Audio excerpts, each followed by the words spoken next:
Om Sai Ram. Welcome to बंदे हैं हम साईं के। मैं हूँ आपके साथ सुयशी। बाबा की एक बहुत प्यारी सी लीला आप सबको सुनाने जा रही हूँ। हालांकि आज चैनल पर 2 एक्सपीरियंसेस मैंने डाले हैं और अब ये 49th एक्सपीरियंस होगा। लेकिन ऐसा है कि अगर मैं दिन भर में कुछ नहीं बोलती हूँ तो मुझे फिर आ जाता है कि आप आज कुछ नहीं सुनाओगे क्या, ऐसे करके फिर मुझसे सब पूछते हैं। इसलिए मैं भी एक अनुभव डाल दे रही हूँ, अपनी एक छोटी सी अनुभव। नहीं तो फिर जब कोई मुझसे कुछ कह देता है ना कि आप एक्सपीरियंस सुनाइए या कुछ भी, तो फिर मैं नहीं सुनाऊँ तो मुझे लगता है कि किसी ने कहा और मैंने उनकी बात नहीं मानी। इसलिए मैं अनुभव सुना रही हूँ। पर उससे पहले थोड़ी सी बातें भी करती हूँ आज आपसे, क्योंकि ऑलरेडी 2 एक्सपीरियंसेस डाले हैं तो वो इस वाले एपिसोड में थोड़ा सा बात करना तो बनता है। मैं डिस्क्रिप्शन में साई संदेश करके एक ग्रुप है, उसका वो लिंक शेयर करा है मैंने। आप उस पर ज्वाइन हो। मैं साई संदेश के सारी पोइट्रीज़ जो भी मोटिवेशनल हैं, या फिर हम ना बाबा के बहुत सारे मैसेजेस भी वहाँ पे डालते हैं टाइम टू टाइम, जब जिस दिन जैसा टाइम मिला उस दिन, तो उस पे आप ज्वाइन हो। क्योंकि मैं जो हमारी वहाँ पे पोइट्रीज़ या जो भी होती है ना, उस पे हम म्यूज़िक जो प्ले करते हैं पीछे बैकग्राउंड म्यूज़िक, वो यूट्यूब पे डालने से कॉपीराइट आ जाएगा। और मेरा कोई इंटेंशन ये नहीं है कि इस चैनल के थ्रू मुझे बहुत ज़्यादा कोई पैसा कमाना है या कुछ ऐसा कुछ नहीं है। मुझे मोटिवेट करना है। मैं ये चाहती हूँ कि पूरी दुनिया जो है, मैं हर बार कहती हूँ, पूरी दुनिया में एक बार हर कोई साईं नाम सुना ज़रूर हो। ये मेरी शौक़ है और इसीलिए मैं ये चैनल भी ओपन की, ताकि आप सब तक साईं संदेश जा पाए, बाबा के बारे में आप लोग जान पाएँ। इसीलिए ये मैंने चैनल बनाया ही है। तो क्योंकि मैं पोइट्रीज़ यहाँ पे डालूँगी तो स्ट्राइक आ जाएगा, चैनल बंद हो जाएगा। इसीलिए मैं उसे साई संदेश पे डालती हूँ, चाहे वो इन्वायरमेंट से जुड़ा हो, चाहे वो आप सबको मोटिवेट करना हो, या मेरे शहर का हाल जैसा रहा उस पर डिपेंड करता है। तो आप लोग ज्वाइन हो। और रोज़ मैं डालती भी नहीं हूँ, टाइम टू टाइम डालती हूँ। स्टोरीज़ भी मैं डालूँगी, जो यहाँ पॉसिबल हो पाएगा यूट्यूब पे वो मैं यहाँ करूँगी, बाकी मैं वहाँ करूँगी।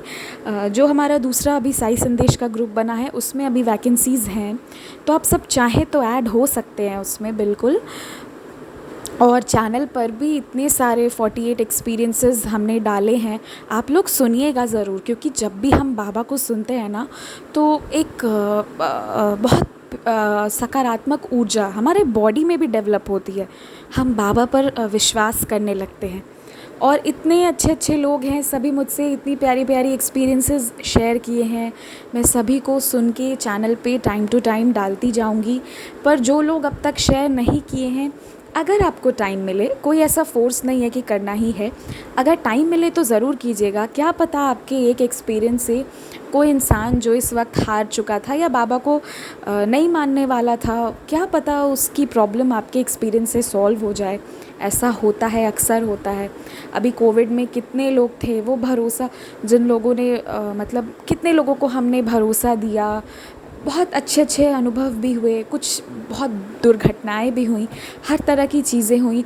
पर इन सब चीज़ों में जो मैं समझ पाई वो ये था कि बाबा पे भरोसा अत्यंत होना चाहिए। मौत भी आ जाए ना, तो मौत को भी कहना है कि चलो पकड़ो मेरा हाथ और मुझे लेके चलो, आगे मेरे साईं खड़े हैं। ये होना चाहिए। जिनके मन में ये फीलिंग रहेगी ना, उसका बाल भी बाका नहीं होगा। मौत भी आएगी, उसे थोड़े आगे तक लेके जाएगी, बाबा हाथ छुड़ा के वापस ले आएंगे। ये चीज़ है। तो मैं तो आज एक्सपीरियंस सुनाना था, पर आप सबसे बात ही कर रही हूँ। खैर, आप लोग अपना एक्सपीरियंस मुझे व्हाट्सएप पे शेयर कीजिएगा। मेरा नंबर आपको डिस्क्रिप्शन पे मिल जाएगा। ऐसे मैं बोलती हूँ, आप लोग लिख भी लीजिए। 6206008273 है। मुझे ना व्हाट्सएप कीजिएगा। मैं व्हाट्सएप प्रेफर करती हूँ अदर दैन कॉल, इसलिए कि मतलब मेरा शेड्यूल भी अलग अलग रहता है, तो कई बार मैं बहुत लोगों का कॉल नहीं भी ले पाती हूँ। पर मुझे एक डर भी लगा रहता है कि कहीं किसी का अर्जेंट प्रेयर तो नहीं आया। प्रेयर आएगा तो मुझे जल्दी से, मतलब मैं फिर कॉल उठा करके बाबा के सामने प्रेयर्स रखती हूँ। तो ये सारी बातें हैं। आप लोग हो पाए तो व्हाट्सएप कीजिए, और कॉल पे भी बात करूँगी, ऐसा नहीं है कि नहीं करूँगी, बिल्कुल करूँगी। तो अब मैं आपको एक छोटा सा अनुभव बताती हूँ।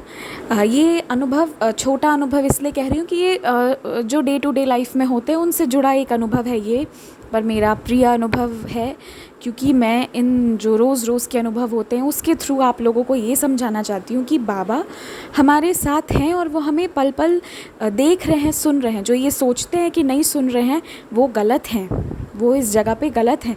बाबा आपकी एक एक बात सुन रहे हैं, पर ज़रूरी नहीं कि हर विश आप जो बाबा के सामने रखें वो तुरंत सुन ली जाए और तुरंत पूरी कर दी जाए, क्योंकि हम इंसान हैं, हम इंसान के तौर पे सोचते हैं, बाबा फ्यूचर जानते हैं। चलिए मैंने बहुत बोल दिया, मैं तो 5 मिनट 30 सेकेंड्स बोल गई। अब ना ये साईं की बातों में बदल जाएगा ये एपिसोड अगर मैं एक्सपीरियंस नहीं बताई तो, इसलिए बताती हूँ। अब तो हुआ ये कि खिचड़ी बनी थी, सैटरडे का दिन था। अब आपको मैं पहले खिचड़ी का और अपना रिश्ता बताती हूँ। तो मेरा और खिचड़ी का रिश्ता ऐसा है जैसे सांप और नेवले का होता है।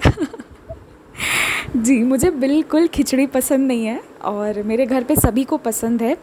मेरे पापा को भी पसंद नहीं था खिचड़ी, पर धीरे धीरे कहते हैं ना, रहते रहते आ गया, पर मुझे नहीं आया पसंद। हाँ, तो मेरे साथ ऐसा होता है ना कि एक तो खिचड़ी खाओ तो पेट भर जाएगा जैसे तैसे करके, भी मन नहीं भरता है, लगता है कि कुछ खाया नहीं मैंने। हाँ, ये होता है मेरे साथ और खिचड़ी मुझे बिल्कुल पसंद नहीं है, आई एक्सेप्ट। और उसके बाद क्या हुआ कि उस दिन सैटरडे को खिचड़ी बना। एक तो मूड ऐसे ही ख़राब था, खिचड़ी बन गया, ऊपर से कुछ हुआ था मुझे याद नहीं है, कुछ कुछ होते रहता है ना डे टू डे लाइफ। और मैं ना बाबा को हमेशा ऑफ़र करती हूँ कुछ भी खाने से पहले। अब ऑफ़र करने का ये मतलब नहीं है कि मैं जहाँ पे मेरे बाबा हैं वहाँ उनके चरण पे ले जाके रखूँ, ज़रूरी नहीं है ऐसा करूँ। मैं जहाँ हूँ वहाँ से मन मन में साईं साईं साईं बाबा आइए खाइए, ऐसे करके बाबा से कहती हूँ बाबा आप खाएं फिर मैं खाऊंगी, ऐसे करके मैं बाबा से कहती हूँ। और फिर मैं मतलब बाबा को ऑफ़र करने के बाद ही कुछ भी खाती हूँ।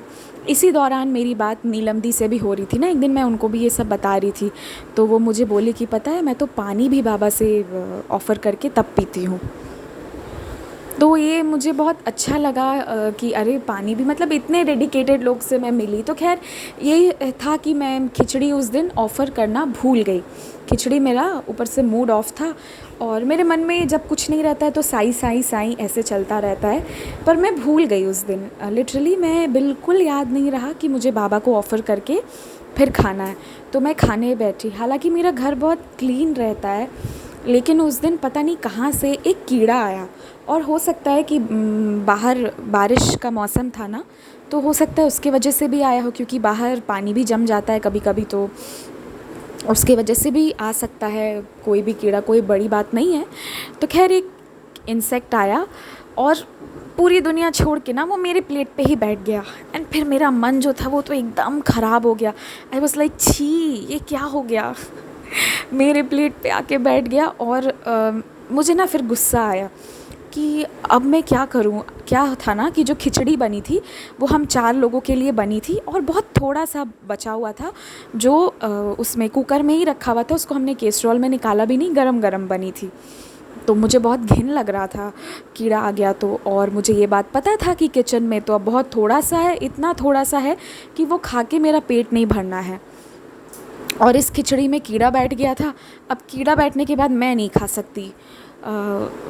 अब मुझे बहुत घिन लगता है, मैं नहीं खा पाऊँगी, तो मैं नहीं खाई। मैंने उस खिचड़ी को, मुझे ना चाहते हुए भी मुझे उसे डस्टबिन में डालना पड़ा, जो कि बाद में वो जो डिस्पोजेबल नॉन डिस्पोजेबल गार्बेज वो ले जाते, तो बाद में वो उसका डस्टबिन में ही मुझे फेंकना पड़ा उसे। कोई उपाय नहीं थी, बहुत ख़राब लग रहा था मुझे फेंक के, और ऊपर से एक तो खाना वेस्ट हो रहा था पहला, और दूसरा कि भूखे सोना पड़ेगा। लेकिन उसी वक्त याद आया कि हम तो बाबा के बच्चे हैं, भूखे तो सोएंगे नहीं। मेरे दिमाग में चल रहा था कि चलो अब मैगी बनाऊंगी, मैगी। बट मुझे मैगी भी बनाने का मन नहीं था उस दिन, शायद मुझे अच्छा फ़ील नहीं हो रहा था। तो मैंने कहा चलो ठीक है, मैं मैगी बनाऊंगी, बना लूँगी कैसे करके भी, क्योंकि खिचड़ी बहुत थोड़ी सी बाकी थी। फिर मैं दूसरे प्लेट में खिचड़ी ली। फिर जब निकाल के मैं वापस से आई ना, बैठी खाने, तो मुझे स्ट्राइक हुआ दिमाग में कि आज तो बाबा को मैंने याद नहीं किया। खाने से पहले मैंने ये तो कहा ही नहीं कि आइए साईं, खाइए साईं, ऐसे करके मैं कहती हूँ बाबा आइए बाबा आप खा लीजिए फिर मैं खाऊँगी, ऐसे करके मैं बाबा से कहती हूँ, पर आज तो मैंने कहा नहीं। फिर उसी वक्त मुझे ये स्ट्राइक हुआ, तो मैंने तुरंत बाबा को याद किया और कहा कि बाबा, सॉरी, वो मैंने ऑडियो अपना स्टॉप किया था, मैं कहाँ पे रुक गई थी पता नहीं। तो मैं ये कह रही थी कि उस दिन मैंने बाबा को खिचड़ी ऑफ़र नहीं किया था, तो मैं बाबा को फिर तुरंत ऑफ़र की। मुझे स्ट्राइक हुआ कि अरे मैंने तो आज बाबा को ये खाने से पहले ऑफ़र ही नहीं किया। फिर मैंने तुरंत बाबा का नाम लिया, बाबा आइए खाइए, ये किया। और ये मैंने सच्चरित में भी पढ़ी है कि वो बाबा ये कहते हैं कि मैं तो तुम्हारे दिल में हूँ, कभी भी खाने से पहले मुझे याद करो और मुझे मिल जाएगा। ज़रूरी नहीं है कि मेरे फ़ोटो के सामने ही लाके रखोगे तब मुझे मिलेगा, तुम ऐसे मुझे याद भी करोगे तब भी मिलेगा। तो फिर मैंने तुरंत बाबा को याद किया और फिर मैं खाई। अब आप विश्वास कीजिएगा, वो थोड़ी सी खिचड़ी जो थी, एक तो खिचड़ी जिससे मेरा मन नहीं भरता है, उस दिन मेरा मन भी भरा, उस दिन मेरा पेट भी भरा। मीन्स कि मैं बहुत सेटिस्फाइड हुई थी वो मील लेके, मुझे बहुत अच्छा लगा और मुझे नहीं बनाना पड़ा कुछ और, क्योंकि मेरा पेट पूरा फुल हो गया, बिल्कुल भर गया वो थोड़ा सा खा के।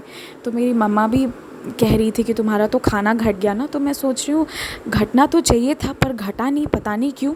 तो वो जो मैं मन मन में परेशान हो रही थी ना, आलस आ रही थी मुझे कि कुछ और बनाना पड़ेगा, तो बाबा मेरी वो पीड़ा समझ रहे थे। मेरी तबीयत ठीक नहीं थी इसलिए बनाने का मन नहीं था, तो बाबा बनाने भी नहीं दिए और फिर ये भी याद दिलाए कि आज तुमने मुझे खिलाया नहीं। तो वो प्रसाद ग्रहण भी किए और उसके बाद बाबा मतलब दोनों बातें मेरी पूरी किए और फिर मेरा पेट भी भर गया। तो ये एक अनुभव था मेरा जो मैं आप लोगों के साथ शेयर करी। छोटा सा अनुभव था ये, ऐसे तो बहुत सारे अनुभव हैं, टाइम टू टाइम डालूँगी। आज मैंने कुछ भी चैनल पे नहीं बोला तो मेरे पास आ जाता है कि आज आप कुछ नहीं बोलोगे क्या, तो इसलिए मैंने आज ये एक्सपीरियंस शेयर करा अपना खुद का। और भी बहुत सारे अनुभव डालूँगी चैनल पर, आप सब जुड़े रहें। ये आई थिंक 49th अनुभव एक्सपीरियंस है ना, हमारा 50 होने वाला है, तो आप सब सुनिएगा, सारे एक्सपीरियंसेस सुनिएगा। और मैं ये बात आपको कह रही हूँ, चैनल पे मैंने छोटे बड़े हर तरह के अनुभव डाले हैं, क्योंकि मुझे इससे मतलब नहीं है कि अनुभव छोटा हो या बड़ा। क्या ये अपने आप में एक बड़ी बात नहीं है कि एक कटोरी खिचड़ी खा के किसी का पेट भर जाए जो आम तौर पे नहीं बढ़ता? क्या यहाँ बाबा का आशीर्वाद नहीं है? क्या ये बात नहीं साबित करता कि बाबा तो हर क्षण क्षण में हमारे साथ है, एक एक टाइम बाबा हमें देख रहे हैं? तो बस ये मैं समझाना चाहती हूँ कि जो भी मुझे सुन पा रहे हो कि बाबा आपके साथ हर वक्त है। आप साईं नाम लो, वो आपको सुन रहे हैं, वो आपको देख रहे हैं। तो बस ये था अनुभव। मैं 12 मिनट बोल गई, मैं तो इतना बोलती हूँ कि मैं दिन भर बोल सकती हूँ, पर अब मैं रुकने वाली हूँ, इतना नहीं बोलना चाहिए। हाँ, तो अब आप लोग भी अपने अपने एक्सपीरियंसेस शेयर कीजिएगा मुझे व्हाट्सएप पे। आप ऑडियो या वीडियो बना के भेज सकते हैं या आप लिख के भी मुझे भेज सकते हैं, इंग्लिश हिंदी जिसमें भी आप कंफर्टेबल हों। तो बस यहाँ पे मैं अभी अब स्टॉप हो रही हूँ। मुझे इंतज़ार रहेगा आप सबके अनुभव चैनल पर डाले जाएं, और साई संदेश ग्रुप जो है उसका लिंक मैं डिस्क्रिप्शन में डाली हूँ, उससे जुड़िएगा। साई संदेश पूर्वांग साई उसका नाम है, उस ग्रुप का नाम है। पूर्वांग साई इसलिए नाम है कि जो आरती दर्शन वाले भैया बनाते हैं ना, वो बहुत डेडिकेटेड हैं, मुझे उनका डेडिकेशन बहुत अच्छा लगता है, इसलिए वो ग्रुप मैंने उनके नाम पे रखा है, पूर्वांग साई। और मोहित भैया जो हैं वो आरती दर्शन भी डालते हैं, और वंदन भैया जो हैं वो यूट्यूब पे दर्शन डालते हैं, तो उन्हीं के नाम पे है, उन्हीं का नाम है पूर्वांग, वंदन भैया का। तो बस यही तक था आज का एपिसोड ये। अब मैं आप सब से विदा लेती हूँ, अगले एपिसोड तक आप सब अपने अनुभव ज़रूर शेयर कीजिएगा, मुझे इंतज़ार रहेगा। ओम साई राम।